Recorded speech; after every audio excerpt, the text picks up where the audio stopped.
Kasabay ng pagdiriwang ng Panagbanga Festival sa Baguio City, ang pagsisigurong angkop sa standard sa mga isinasagawang proyekto ng DPWH sa lungsod. Yan ang ulat ni Christine Joy Sabaway ng PTV Cordillera. Nagsagawa ng inspeksyon si DPWH Secretary Vince Dizon kasama si Baguio City Mayor Benjamin Magalong sa ilang proyekto ng ahensya sa Baguio City. Isa sa mga ininspeksyon ng rock shed sa Barangay Camfor Sitio Camsik sa Ken Road, Tuba, Benguet. Matatandaang ang proyektong ito ay personal ding ininspeksyon ni President Ferdinand R. Marcos Jr. noong nakaraang taon. Ayon sa kalihim, may pondo ng 270 milyon ang proyekto ngayong taon at inaasahang matatapos sa susunod na taon. Agad itong pasisimula ng kalihim sa lalong madaling panahon. Talagang tututukan natin to. Tututukan ko, tututukan ng ating RD, tututukan ng ating DE. Pero, syempre, babantayan din tayo ng mga local governments natin. No, yun ang commitment natin.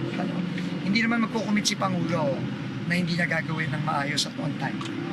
So, gagawin natin to ng tama. At gagawin natin to ng mabilis. Magsa-start na this week. Okay. Dito.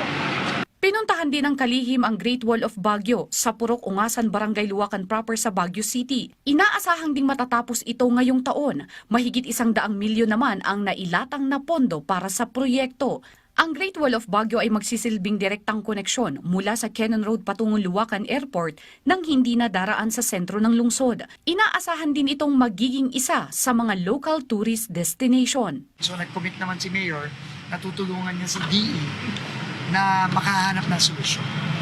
Wala na tayong magagawa. Kahit na kine-question pa ni Mayor yung kalyeng yun, ang sabi nga niya sa akin, Secretary, nandyan na yung kalye. Halos mahigit kalahating bilyon na yung ginasta ng gobyerno doon. So kailangan na lang nating ayusin.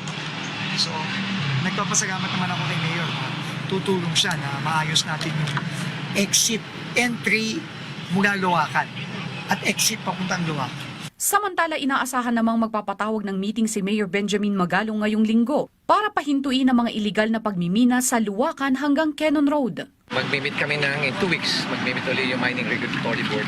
Pag-uusapan ulit namin. Kasi marami kami na-discover na mga panels niya. Tiniyak ng kalihim na ang lahat ng proyektong hindi pa natatapos sa lungsod ay kailangang makumpleto ngayong taon. Christine Bornolia Sabaway para sa Pambansang TV sa Bagong Pilipinas.